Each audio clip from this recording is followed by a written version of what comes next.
Welcome to the Inside Britball podcast. My name's Andy Taylor, and I'm delighted to be joined by a special guest today, Mike Davies, who's the head coach of the GB Under-17s team. Mike, it's great to have you, and looking forward to talking all things GB Under-17s during this podcast. How are you doing? Oh, brilliant. Thanks, Andy. Thanks for having me on this podcast. It's been, great to talk about it. Great opportunity. Thank you. No problem. Well, let's get straight into it because really excited to explore kind of the build up to what we're here to talk about, which is obviously the trials that you've just announced in January. But we'll get to that in a little bit. But as I was prepping to talk with you and kind of understand the program that is the GB Under-17s, relatively new ish team. We were talking about it offline that it's about 3 years old, but it's got a predecessor of the GB youth. But for those who don't know, tell everybody about the GB Under-17s team and what it's all about. Yeah, absolutely. I mean, as you said, it's very new. It's just been through its third cycle. What we had was we originally had GB Junior, which was just sort of everything from under 19s down. And I think it was back with Neil McMaster when he was in charge. He sort of identified that there'd be a benefit from having sort of like an American model where you'll have your varsity team being the under 19s and your JV team being the under 17s, because there's a lot of talent out there that would be missed off if they were pushed out of the cycle. And the earlier we can get these kids into the GB program, the better coaching they can get and the better they can progress up through the ranks. So so it sort of split out from there. And when Neil left the program, it was Coach Scott Rowe took over at the under 19s, and then Damon Kirby took over at the 17s. Unfortunately, sort of Damon was only able to do 1 year, and I was with the team as a wide receiver coach with Nell when he was there, and then moved up to OC when it sort of split out into two. So I was the offensive coordinator with Damon in Austria. Then he stepped away, and I stepped up to being the head coach last year. And we went out to Norway, had a very good game out against the Norwegian national team, and then sort of second full year as the head coach. This year we've just come back from Spain, where again a much tighter game, but we came back victorious on this one as well. So every year sort of progressing year on year and just trying to push those guys up to being as best as they can be, up into the 19s and then up into the men's, just flowing the talent straight upwards. So there's kind of like that balancing act that you're going to have that you play as the head coach of Under-17s, where you're playing a developmental role, but obviously you want to succeed and be able to compete. And obviously there's this storied decision to not be involved in IFAF competition, but at the moment you're in this upward trajectory. Like as you mentioned, we've the 3 games that you've already talked about where you've had a loss. I think it was a loss against Norway and then a win. Well, no, you came away with a win against Norway and then a win against Spain. So projection and development is key, but also you're succeeding as well. Yeah, so I think it was 26-0 loss to Austria in our first year as a team, and Austria are a powerhouse of football. So that's it was for us. It was more about, can we do it, right? Can we get a team together? Can we push the program to that point? Get a team, travel to a different country, and make it work. The next year in Norway was, can we go out there? Can we actually get a win? Which we did, which was 39-0 against Norway. And then this Spanish trip was, can we do it again successfully and make it such a stable pathway, which again we were successful. So there's always an element of development and how we can bring players up as we go through this year on year. Every year we sort of have to knock down the team and start again when we've got a particular number of the squad aging out into the 19s, and the 19s will have the exact same problem, but fortunately they're getting some good talent pushed up from us. So we try and make sure that as we select our players, we're not just taking only the oldest, only the oldest age group. We try and build a bit of diversity, build a bit of stability into the program, where we're taking people from 3 years worth of age group, some of those younger guys may not make the traveling squad that year, but then as they go into their second year of being with the under 17s, they know what the standard is. They know what it means to be great and be a part of Great Britain, and they can then progress and potentially make that traveling squad in their second year. Some of them will get 3 years in there as well, so that's great. And as a head coach, what's the challenge like for you? Where it's well known that we don't have 11v11 in our domestic leagues at that age.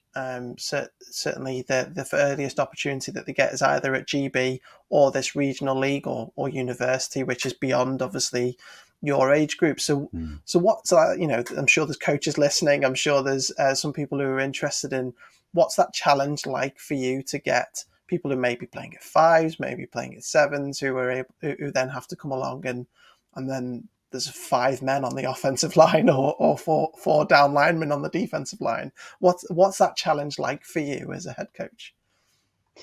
Yeah, I mean, you're absolutely right. I mean, a lot of the kids that we get in, and these young athletes are fantastic guys. They're really athletic, and they may well be the best in their team at a 5v5 sort of scenario. But as you said, even this new regional format, they've got to be 16 years old to play that. And the majority of our team are not even 16 years old by the time we recruit them. So they will have had zero chance to play some 11v11. Yeah, it's huge. The challenge is huge, and the biggest thing is as you sort of identified, the O line and the D line. Football games are won in the trenches, right? So we got to make sure that we've got some really exceptional coaches both sides of that line, which we do, and we take as many guys as we can, and we educate them. We work really hard to get them up to a level where they can compete. The other big one is quarterback. Obviously, there's just so much going on when bullets are flying, decisions need making real quick. You got to have guys that can do that. And again, we've got some great coaches that have worked with the quarterbacks in the past, and again, trying to make sure that we've got as many years of development as we can, and bringing players through the program so that we're taking them in as young as possible and giving them 1, maybe 2 years before they even get out there to an international game. And is there a trick to it? Is there a science to it, or is it, do you have your own process that you go through to get these players up to speed at 11 via side, or do you have to adapt depending on the experience? Because obviously we've got some situations where they can go and play, maybe like a Filton Pride or somewhere like that, depending on their Mm. age. But is there a trick to it, or is it, what's your special sauce to get them ready to go and travel to Spain, for instance, when they've never played There's 11 v there's no 11? trick. Yeah, there's no trick. There's no trick. It's Right.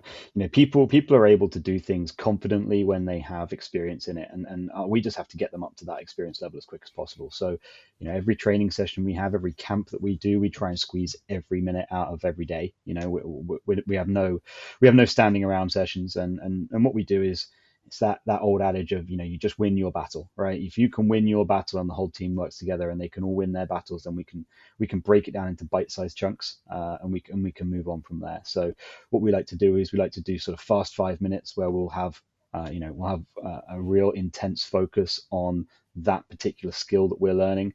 We'll then do another fast 5 minutes of competition one on one. That may be it may be that we're working on a pulling guard technique on the O line, and we're working on a wrong arm type technique on the D line. We'll bring those guys together, and we'll just go one on one with that, and see if we can do that as many times as we can in 5 minutes. Then we bring it all together at the end of practice. Everybody's learnt their individual roles within the plays, and we just bring it together and see what we can make work.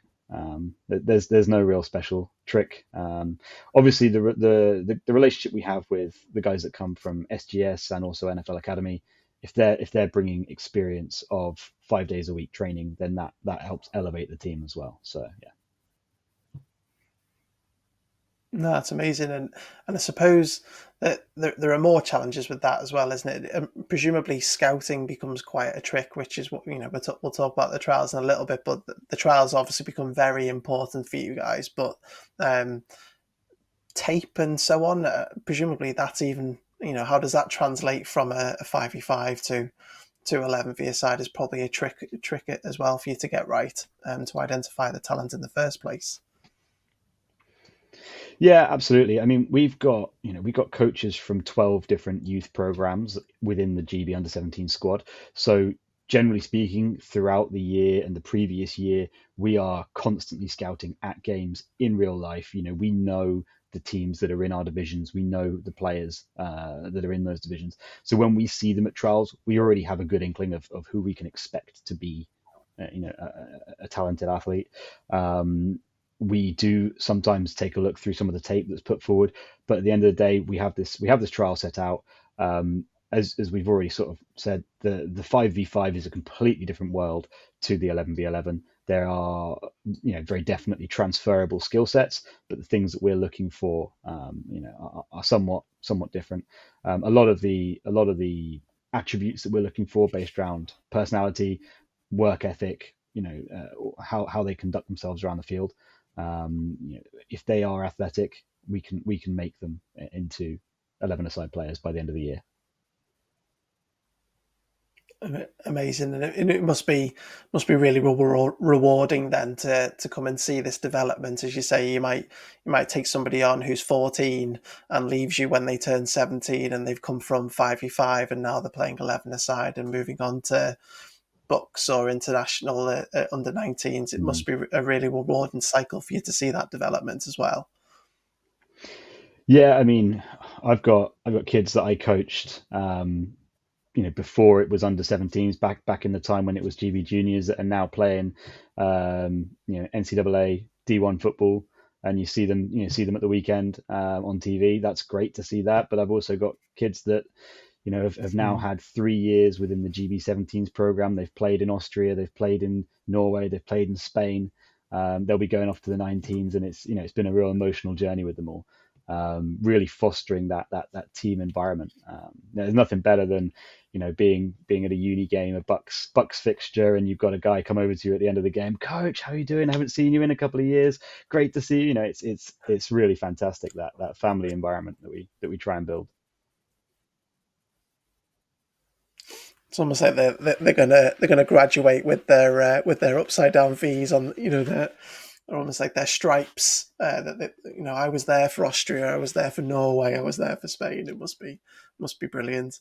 Um, and I suppose that's reflected in some of the squads that you've announced over the last few years as well. Obviously, you've been around since the Norway game, and we were talking just offline before we started how actually a lot of those players are now in the under 19s. I was looking at a couple of names in particular, and you had some numbers, didn't you, for those who were in there? But I see some names such as Conor Badry and Michael Alade, and people like that who are now representing at under 19s, who were with you in Norway or potentially Austria beforehand.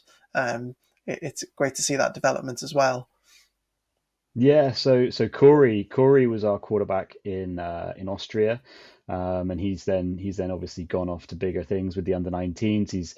He's quarterbacked them to a couple of games now. He's also at University of Hertfordshire, I believe. They're Mm. starting quarterback and winning games there. So Yeah. great to see him going up on that upwards trajectory as well. But yeah, I mean, even this most recent game in Ireland for the under 19s, we had 19 players that were with us in previous years at the under 17s. 13 of them played in Norway last year for us. It's great to see these guys. I was watching that game on the stream. Simon Olifa is a big SGS guy. Running back, scored 2 touchdowns in the first quarter for them.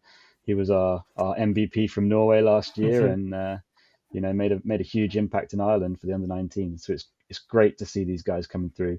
And as you look forward to the men's team, Jason's probably going to start seeing.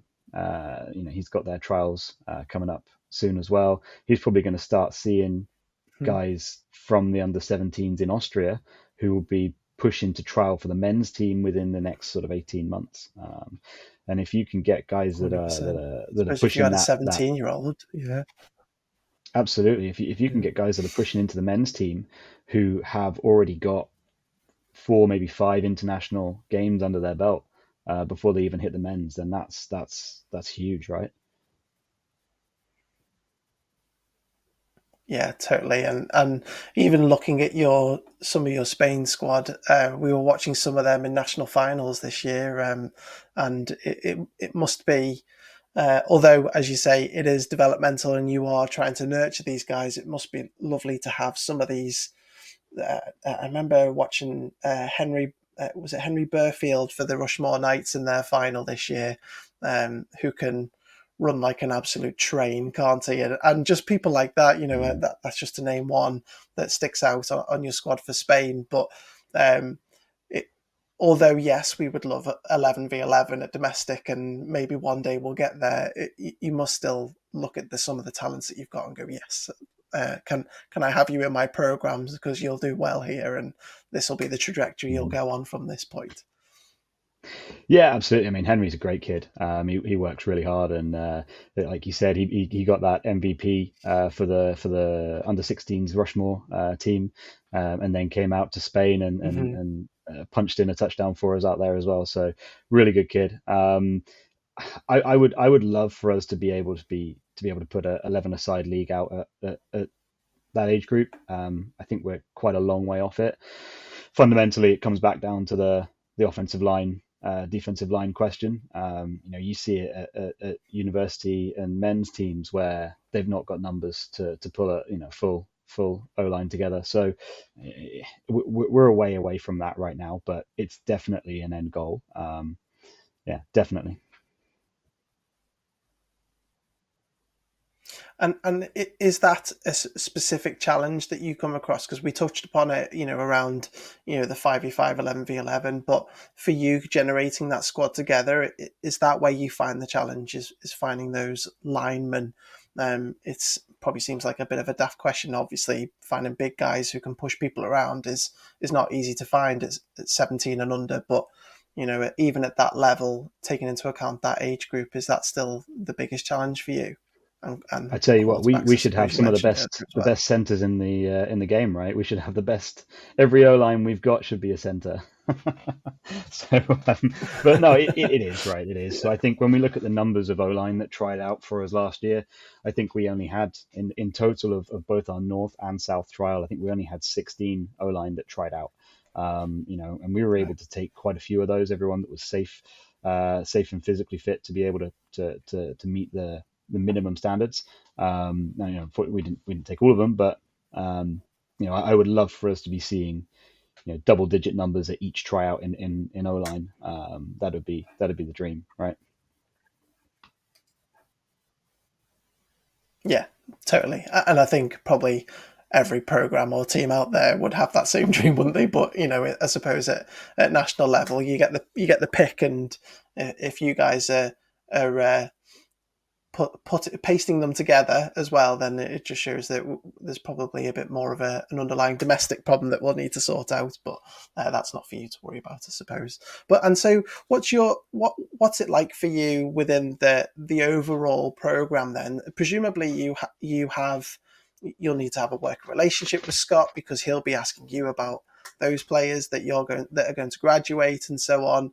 Do you see yourself as that first step to development, and then you then work hand in hand with Scott in a way to kind of you know inform him of what's coming through the routes, or do you leave that to Scott to kind of you identify my talent, I'll put them on the field, and you can do the identification for your team? How does that kind of work? What's that relationship like? Yeah, well, there's a little bit of both in this, really. So Okay. we are the first step, right? We have to be the first step. You've got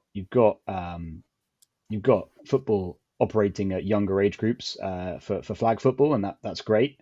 It is somewhat of a different world, although I will say that a lot of our sort of outside sort of receivers, DBs, linebacker type positions are also playing flag. So that's great. Um, but when it comes to Hmm. contact, we are the first step really for the national team. And Scott and I have a very close relationship where we talk quite frequently. And he will come and observe some of our practices. I've been to observe some of his practices. And just to check in on how he's doing things and pushing guys up, making sure that our guys are being successful when they get to the 19s. But even things like Scott's come. He's come out to Norway. He's come and watched the game and been a part of the game physically in Norway, observing and making notes on the players that are coming through. And he was also out in Spain with us, watching that game, making notes on the players that are progressing up to 19s for this next year. What we do as a coaching staff is we will have a list of every player, whether they make the traveling team or not, that graduates from our program. What we'll do is we'll make notes on those, and it may not be, it may not be War and Peace. It's not metrics. It's not this. It's not that. It's just a couple of pointers of some things that they're good at, some things that they need to improve on, and we hand those up to the positional staff of the under-19s as well, so that when they arrive on their doorstep come January or whatever, they've got a bit of an inkling as to who these kids are. Yeah, amazing. No, that's really great to hear, and I think it's exciting to to see the likes of victories happening at this age, to be able to see how that translates down the line, and who we develop along the way as well. And it'd be remiss of me to ask that it's not lost on anyone that this all happens as a self-funded program as well, and we currently don't have that national funding for the likes of yourselves to go and travel to. Well, I noticed that you are traveling to all your games, so I suppose there's a side question to this: is that will we ever get a home game for a GB under 17s? But you are self-funded. You've got to get these guys there. There's obviously challenges in deprived areas of making sure that the talent are able to access the program, and talk us through those sort of challenges that you face to get the best players in your program and traveling to these wonderful places across Europe. Yeah, and you're absolutely right. Right, money makes the world go round, and it's one of those things that's a very difficult topic. And really, from that question, there's quite a bit to unpack there, really. So yeah, the Yeah. program itself operates with zero funding. Everything that we have comes through either the sort of revenue generated throughout the year just from running camps, through to sponsorship that we've managed to sort of get through either companies that are sort of uh, familiar with the program, or even companies that are owned or managed or partnered by parents. So the money does come in, and it's obviously crucial that we get that in. But we do everything that we can to try and reduce costs. We do move trainings around. We work with universities. We've worked with universities to say we're going to bring a bunch of kids who are all going to be university age in the next 2 years. They're all going to be applying for their degrees in the next couple of years.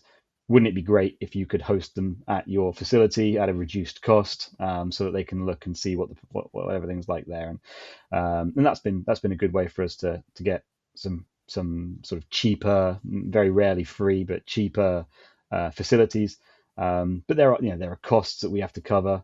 Every single one of our coaches and support staff pays their own way. We pay our own flights, we pay our own petrol. We pay everything to get to these camps. Costs the coaches quite a lot of money to actually be a part of GB. So yeah, so we make it work, and there's a very diligent sort of team of back office staff, team manager, and support staff to make sure that we all stay heads above water on that. But yeah, it's it's something that we would like to be able to reach out to more companies, get more funding in, and make it work. We do unfortunately have to travel to most of our games.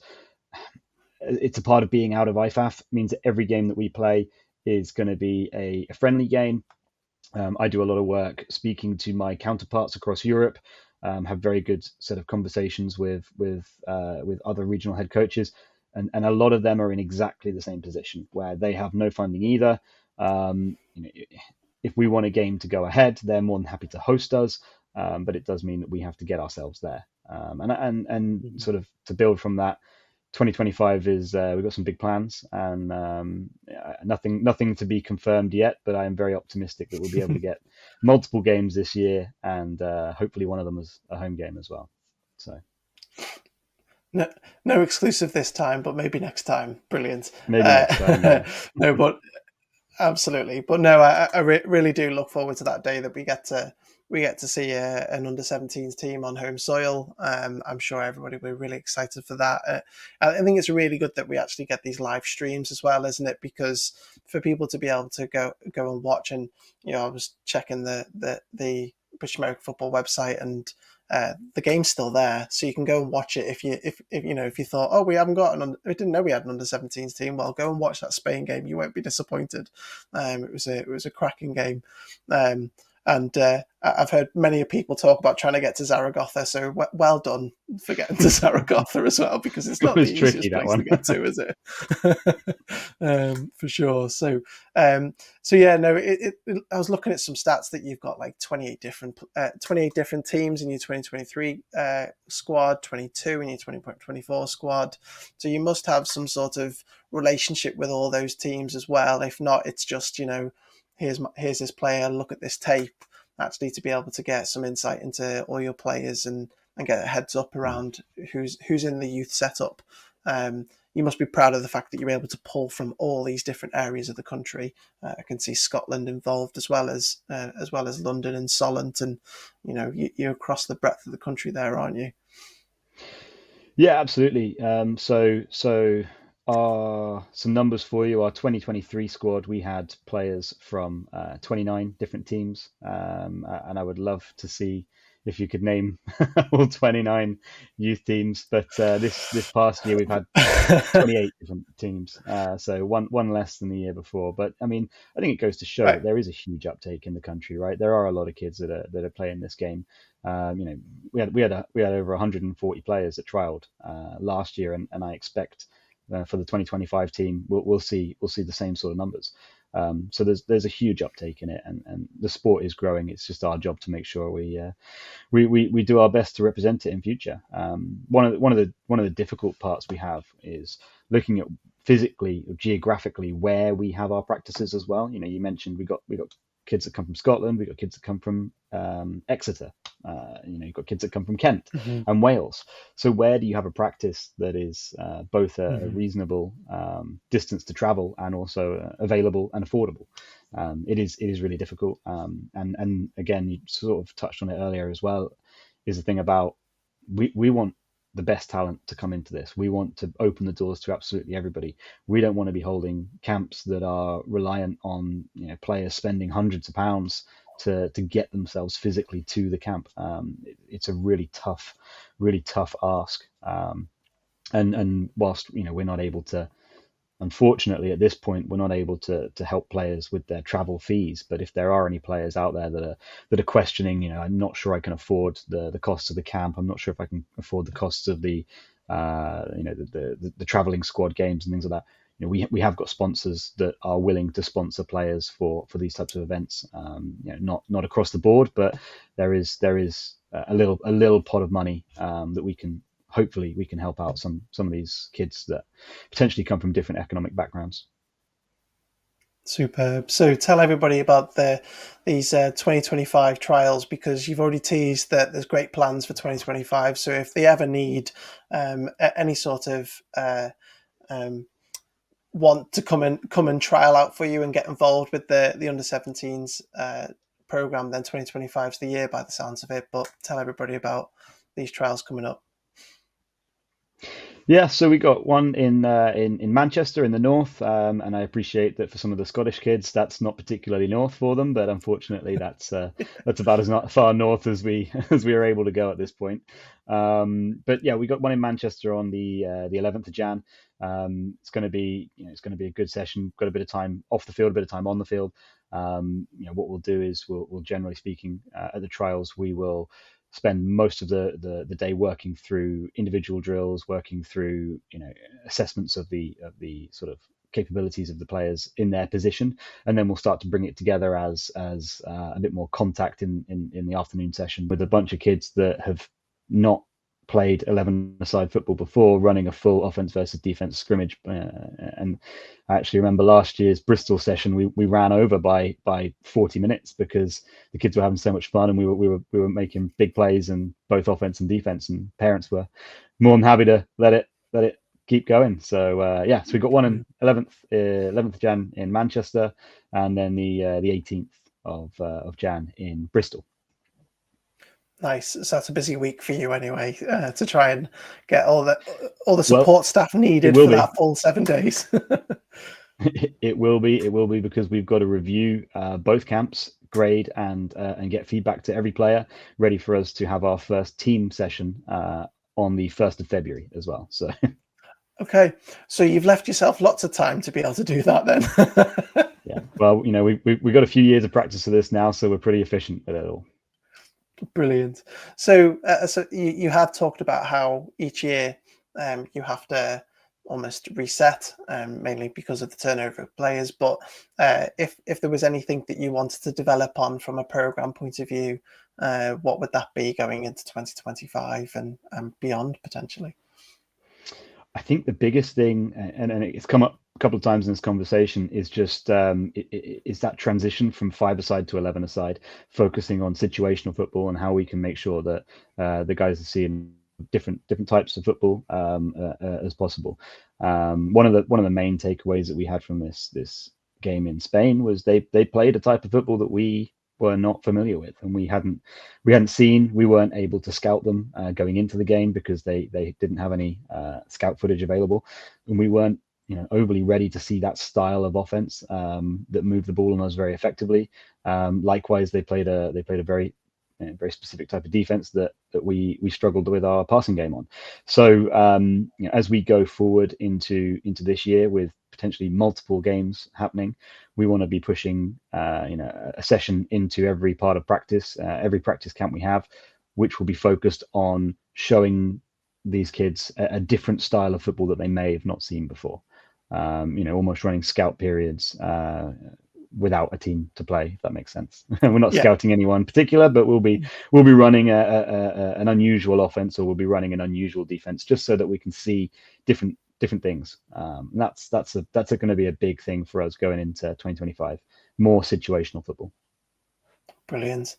Well, I for one, I'm really excited to see what happens with your program in 2025. Can't wait to see what you put on the field, and then obviously to be able to watch and hopefully that home game comes. But no, it'll be really good. But very excited for it, and certainly one reason why we exist inside Britball is because we want to grow the game, and you can't grow the game without youth coming through. So we really appreciate everything that you're doing at No GB Under worries. 17 as well, Mike.